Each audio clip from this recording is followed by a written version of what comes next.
What's up, everybody? Welcome to Podcast Now. I'm Alex, and in this video, I want to talk about the next Life is Strange game. And I want to pitch you all my idea of Max. I'm trying to force it in. Now, look, I do want to say, as kind of a blanket statement, I want to say something early. If there is truly no story left to tell with Max, right? If Deck 9 believes that is the case, then don't tell it. I'm going to make a couple, points that I think there would be a reason and why I think it actually makes a lot of sense to do something with Max for the next Life is Strange game, but I believe in quality and I want a good Life is Strange game. I don't want anything to be forced. I don't want characters to be forced. I don't want plot to be forced. I want it to feel natural. So just kind of want to throw it out there that I'm going to get aggressive here, and I want it. I absolutely want it, and I think it would work to bring Max back. If it doesn't happen, I got to believe they're doing it for the right reasons, at least until we, see the actual product. By the way, we talked about there very much seems to be a new Life is Strange game from Deck 9. Now, I kind of want to start there, right? The first reason that I can think of why this could be and maybe even should be a Max story is when you think about what we heard with Deck 9, it's not the greatest of circumstances. This is actually kind of a negative for the overall company. The company's struggling, right? Now, that's what we heard from IGN, and it could be wrong. I mean, they talked to a lot of people that used to work there. There could be people's bias there. There could be some manipulation going on. That's absolutely possible, okay? But if Deck 9 is struggling as much as IGN made them out to be, right? Word was they were working on the Walking Dead game. That got pulled. Telltale lost out on money, or they were having money problems. They pulled back. So when Deck 9 was working on Wolf Among Us 2, they're no longer doing it. Hence why they kind of fall back into Life is Strange, right? So, well, why would it make sense for Max and for, a sequel, let's say, to Life is Strange 1? Safety. Now, safety doesn't always mean the greatest thing, right? If you're trying to push the envelope and all that. I get it. But if you have to make something that you think is going to be successful, right? If Deck 9 is losing money left and right and they need something to work out, not only is Life is Strange almost a safe fallback option, which isn't necessarily a bad thing, but also Max and a sequel to the first game that people have been, at least some people, have been wanting for a while, that would also kind of be a safe thing. So reason number one, safety and just almost the predictability of it, okay? That's number one. Number two, I want to talk about, just very briefly, because I did a whole video on this, and I saw people at Dom the Bomb did it afterwards as well. We talked about the rumors a little while ago about a true Life is Strange 4 that would be with Max, right? Again, I've mentioned it here and there, but basically a murder mystery. Max is a professor. There's a body, somebody was killed basically at the campus, and she has to use her powers to figure out who did it. There's a lot more to it, and there's a whole kind of, behind-the-scenes stuff that happened with it, but we talked about those rumors in a past video. I can link that at the end of this one. Why I'm throwing that in there is if you believe that rumor, there was a game in the works that people were actually actively playtesting a few years ago. Now, is that the same game from Deck 9? It could be. Also could not be. Maybe it's a game they were working on right after True Colors, and they put it down. Maybe they picked it back up. Maybe they put it down and never picked it back up, right? Again, none of these things is a definitive, but if you add them all up, I think there's actually something to go by, okay? Number one, safety. Number two, there were literal rumors of a Max game coming that would be a sequel to Life is Strange 1, okay? Third thing, I actually kind of want to go more event-like anniversary. Next year, and I've been actually looking forward to this anniversary for a while, next year is the 10-year anniversary of Life is Strange 1. Now, I make a big deal of anniversaries. I like numbers. I like, those kind of special events, like when you have an anniversary or birthday. Like, I'm kind of big into that. So, yes, I might value it more than others. Some companies don't care. They put out a Twitter post. Maybe they don't even put out a Twitter post when their game turns 5, when it turns 10, when it turns 8.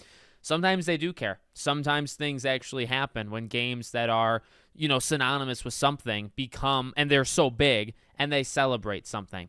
So I guess what I'm going to force into it with this, right, is next year is the 10-year anniversary of literally where it all began. Number one, where it all began. Life is Strange started at Life is Strange 1. Number two, Life is Strange 1 was the best-selling by a lot. Now, we don't know the actual numbers, funny enough, for 2 and True Colors, but it always seemed to me, based off what we've heard of the series, that it's gone down. I think it went down in quality, and then it kind of bounced back up, with True Colors, but ultimately, Life is Strange 1 sold insane. It actually, they celebrated selling 10 million units, which is freaking nuts. None of the other games have even sniffed that number, okay? So, again, it's a safe thing to do. It's something that you look back and you say, there's only one Life is Strange. And I would actually agree with this sentiment as well, if we're going to kind of go off script here, okay?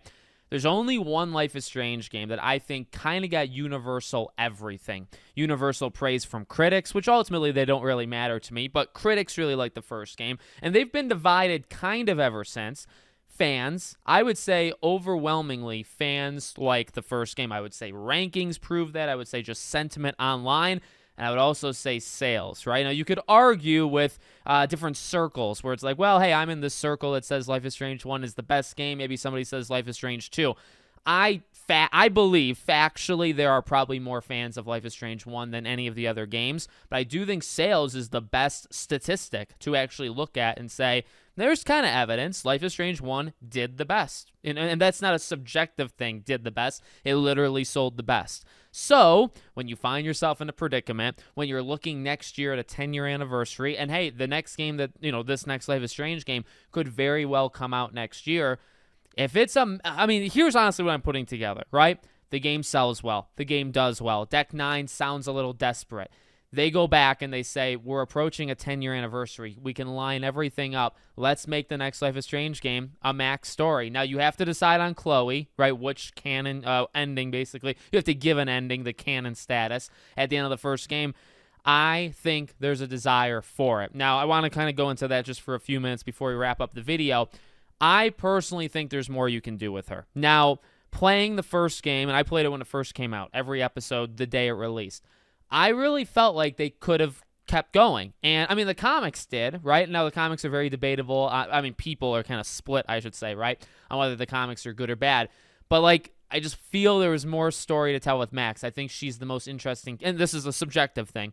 I think she's the best character in the series. I think she has the most interesting power, that's for sure. Time travel is almost a cheat, right? Time travel is such a cool thing, and the possibilities, I think, are more for time travel than, say, force pushing things that you can do in Life is Strange 2. I just feel like there's more there, and I think there's room to keep going. The Chloe, choosing Arcadia Bay or choosing Chloe, that definitely adds some wrinkles to it. But if any of these characters could come back and, you could keep going with it, it's Max. She's a teenager or 18, right? And it's you can do something when she's in her early 20s or mid or late 20s of, she doesn't use her powers for so long. It can almost be, now I didn't like The Last Jedi. In fact, I hated it. But this idea that maybe she didn't use her powers for so long, and actually I think that's what the leak was about the campus thing. She didn't use it, and then she starts to use it again, and then all hell breaks loose. I think that works. I really believe that works. So, again, if they tell a story with new characters, ultimately, Life is Strange has kind of evolved into this anthology series where, I don't know if it was always planned that way. They may have actually spoken on that. I'm not sure. But I felt that really at any point you could have continued really any of these characters. But Max, I obviously connected with her. I liked her the most by miles. I feel like she makes the most sense to continue. I get that because we've now had so many. We've really had 4 unique Life is Strange games, right? Life is Strange 2, Before the Storm, True Colors. Before the Storm borrows some characters, but different lead and all that, right? I feel like with the way that it's gone, with both Deck 9 and Don't Nod, they have made it something where, and I don't know, is it an expectation for people that they constantly shift characters and shift powers and shift themes? I think you can shift themes even if you have the same characters. I believe that's possible. But the other parts, right? You have to have a different power and you have to have a different main character. It has become that to an extent. I don't think that is what defines Life is Strange personally. And I think you can go back to the well. And again, as long as there's a story to tell, that's another thing. I do say this, and because I mentioned Star Wars, I mentioned The Last Jedi. I have to be aware, and I do think I'm pretty aware. What I said in the beginning, not only there has to be quality there, but an issue you could run into, and I will say this, and I'll say this unironically, if you make a Life is Strange game with Max, the expectations are through the roof. Not just for me, but for other people, I imagine, as well. So I do understand it's kind of you might lose any way you go, right? Because I think there is a desire for Max. I think that it could work, But then if you actually do it, which, hey, that's literally what I've been asking for, you better not mess it up. And I understand, like, that's putting a lot on it, but you also, if you do it, you have to know that she is so iconic, that it's an iconic franchise. The first game is iconic. She's iconic. You got to be careful with her. And I say that unironically because for me, like with Star Wars, I think they ruined a lot. And I specifically say like Luke Skywalker. So I don't want that situation. I don't want you to bring back Max and disrespect the character, disrespect the first game. I will say, let's say this to end the video.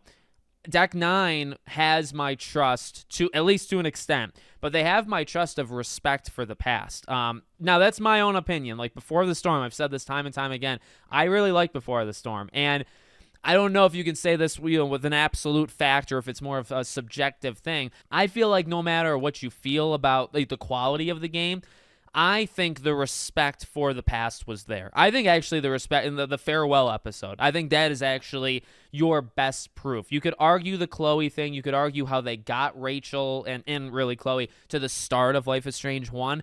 But I would say that farewell episode of, telling that story at that part of their lives that does kind of like blend and shift in with the original Life is Strange. And it brought Max back. It brought Hannah Tell back, right? And it actually brought Ashley Birch back as well. I feel like that's our best proof. You could argue True Colors. You could argue other things. But I think that's the best proof that there is respect for Max. There's also an understanding of Max. There's an understanding of her story and the connection or the relationship between her and Chloe. I feel like they get it. I actually think an original story I remember reading is to do Before the Storm. I think Deck 9 had to actually make a scene in Life is Strange for themselves, and they kind of got graded on that. So I don't know, like just all the signs are there, I believe, that they do respect at least the first game and that they would do right by it. So I would like to believe that that wouldn't be a problem. It could be. It could be a problem, and I would keep my eye on it, but I feel like they'd be okay. So hopefully, I said something that resonates. I really want her back. I got to be honest. Like, I want her back with True Colors. I want her to make a cameo in True Colors. I just want to see Max Caulfield back in a game. But I am aware it needs to be done right. It can't be forced. And I guess, only bring her back if you actually have a story to tell.